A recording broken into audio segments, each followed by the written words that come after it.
Tonton video ini sampai selesai agar Anda tidak gagal paham.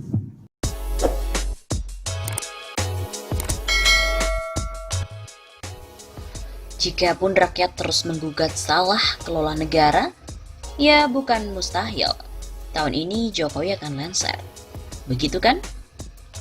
Saat ini pemerintah mengkambing hitamkan wabah virus corona atas kegagalan pertumbuhan ekonomi di tanah air kita. Menteri Keuangan Sri Mulyani bahkan berkilah bahwa pertumbuhan ekonomi Indonesia bisa anjlok ke angka 4,7-5% gara-gara dampak virus yang juga menggerogoti perekonomian Cina. Prediksi Sandiaga Uno pun bahkan lebih parah. Menurutnya pertumbuhan ekonomi ini bisa anjlok ke level 4,5-4,3%, tergantung perkembangan dari virus tersebut. Jika prediksi Sandiaga Uno benar, maka tahun 2020 akan menjadi level pertumbuhan ekonomi terendah sejak 18 tahun terakhir. Meskipun begitu, perlu dipahami bahwa jauh sebelum wabah, pertumbuhan ekonomi Indonesia memang sudah nyungsep-sep gara-gara salah kelola. Sehingga banyak ekonom yang mengibaratkan kondisi ekonomi Indonesia saat ini ya selayaknya gelembung yang terus menggelembung dan rentan untuk meledak. Gelembung itu terbentuk akibat situasi makroekonomi, gagal bayar, daya beli, digital biz, dan nasib para petani. Gelembung ini bisa meletus karena tidak mendapatkan dukungan fundamental yang kuat. Muaranya krisis hebat bisa kembali menghantam Indonesia. Di lain sisi, beban hidup Indonesia pun makin berat. Masyarakatnya makin terlunta-lunta karena disebabkan oleh meroketnya harga kebutuhan pokok, kenaikan dan perluasan objek pajak, hingga kenaikan berbagai iuran. Tragisnya, pendapatan masyarakat justru malah stagnan. Muaranya, daya beli masyarakat makin nyungsep. Pemerintah pun cuma bisa memberikan janji-janji untuk menenangkan publik. Faktanya, janji itu pun tidak terrealisasi akibat defisit sumber daya pemerintah dan salah kelola kebijakan. Publik akhirnya melawan. Dulu kita pikir gerakan rakyat itu sudah lumpuh. Tapi sejak aksi penolakan RUU KPK tempo hari yang mengguncang kota-kota besar seantero Indonesia, membuat pemerintah tercengang. Sejak Jokowi dan Ma'ruf Amin dilantik, setiap hari netizen kompak mengkritik. Saking kompaknya, setiap hari selalu aja adalah trending topik di Twitter yang nuansanya ini kemarahan publik pada pemerintah. Hari ini pun gerakan rakyat meluap-luap, dipicu oleh Omnibus Law RUU Cipta Kerja, di mana hal itu diinisiasi oleh pemerintah. Kalaupun kita mau jujur, pemerintahan Jokowi hari ini sudah ibaratnya smartphone buatan Cina yang selalu mendownload aplikasi atau janji untuk menenangkan rakyat. Padahal kapasitas atau memorinya serta baterainya ini nggak mencukupi. Akibatnya, baterai pun lekas ngedrop atau lowbat dan ponselnya bisa hang.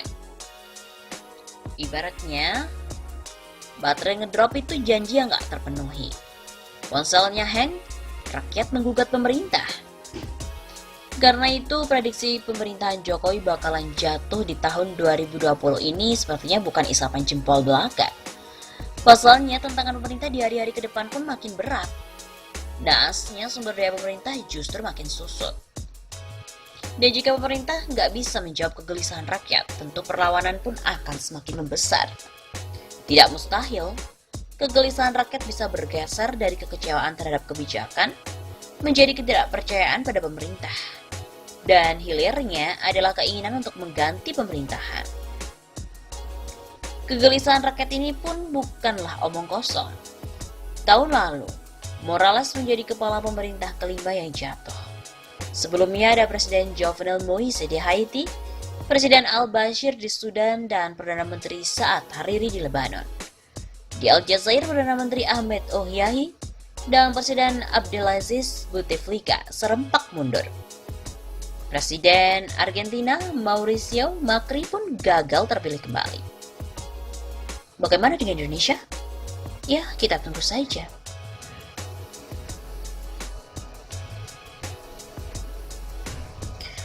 Karena abaikan suara rakyat yang menolak Omnibus Law, Jokowi diprediksi pun akan ambruk. Diberitakan sebelumnya, gabungan elemen rakyat dan mahasiswa telah menggelar aksi menolak pembahasan dan pengajuan RUU Omnibus Law Cipta Kerja. Bahkan tumpah ruah massa berada di sepanjang Jalan Kejayaan, Yogyakarta pada hari-hari kemarin, yaitu pada hari Senin 9 Maret. Aksi bertajuk Rapat Parlemen Jalanan dan menjadi Aliansi Rakyat Bergerak. Ikut bergabung pula organisasi kemahasiswaan dari sejumlah perguruan tinggi di Yogyakarta. Dan aksi ini adalah jawaban atas abainya rezim terhadap realitas derita ekonomi rakyat dan mengabaikan suara para buruh. Jokowi, selaku kepala pemerintahan, senang sekali menebar janji. Janji terbaru adalah menghapuskan kemiskinan pada akhir 2024. Publik pun membaca, ini adalah kegagalan Jokowi dalam menggerakkan ekonomi demi kesejahteraan rakyat sebelumnya. Rakyat pun telah membaca alur, cerita, dan gaya tanpa aksi yang terukur. Maklumlah suka selfie. RUU Omnibus Law Cipta Kerja yang disebut untuk menjadikan ekonomi Indonesia meroket hanya menjadi ilusi dalam mimpi. Fakta-fakta ekonomi di tingkat mikro malah menyatakan sebaliknya. Gelombang PHK telah mulai. Banjir impor garam, gula, bawang putih, dan daging kerbau. Tentu, ini mencekik sumber ekonomi rakyat di tingkatan bawah. Tidak menikmati kue transaksi ekonomi sesama anak negeri. Sedangkan di tingkat makro, kasus Jiwasraya yang merugikan negara mencapai 16,81 triliun rupiah. Sampai saat ini pun Jokowi selaku kepala negara tidak pernah memberikan sinyal kuat untuk membongkar korupsi yang disinyalir berada di lingkaran istana. Sebab, lingkaran istana ditopang oleh para partai koalisi yang kuat membentuk oligarki. Jokowi sangat-sangat mudah memberikan instruksi kepada jajaran kabinet. Sering kaget, heran, dan tidak cukup mengetahui perkembangan hasil instruksi, di mana instruksi tersebut dijalankan oleh para menteri. Dan rakyat membaca bahwa Jokowi ini banyak kehilangan kekuatan dalam memimpin kabinet yang ia bentuk sendiri. Apalagi dalam setiap kunjungan, komunikasi lebih mengedepankan unjuk diri alias selfie. Kemudian diaplikasi oleh buzzer yang senang dipuji dan dibayari sampai dengan 72 miliar rupiah dari uang pajak rakyat sendiri. Tentulah ini semua adalah bentuk akumulasi kecewa, marah, sedih dari rakyat. Hanya bisa menyampaikan lewat aksi demi aksi. Sebab ada dinding birokrasi yang tebal telah menutup nurani petinggi di sekitar Jokowi. Kritik terhadap Omnibus Law RUU Cipta Kerja malah dijawab dengan lobi-lobi petinggi koalisi. Malah coba mengkarungkan beberapa yang masih hidup nuraninya. Klaimnya didukung menjadi senjata bela diri. Tapi naas, rakyat tahu itu klaim sebagai bukti lemah diri dan juga a priori. RUU Omnibus Law Cipta Kerja menjadi jurang yang makin melebar antara rakyat dan juga Jokowi. Penolakan dari banyak pihak telah menjadi aksi yang bertubi-tubi. RUU tersebut dinilai tak ramah bagi rakyat kecil yang mengais rezeki. Tapi RUU tersebut lebih membantu korporasi. Janji mesti dibayar dengan bukti dan bukan narasi. Apalagi dengan mencoba untuk mengkebiri rakyat sendiri.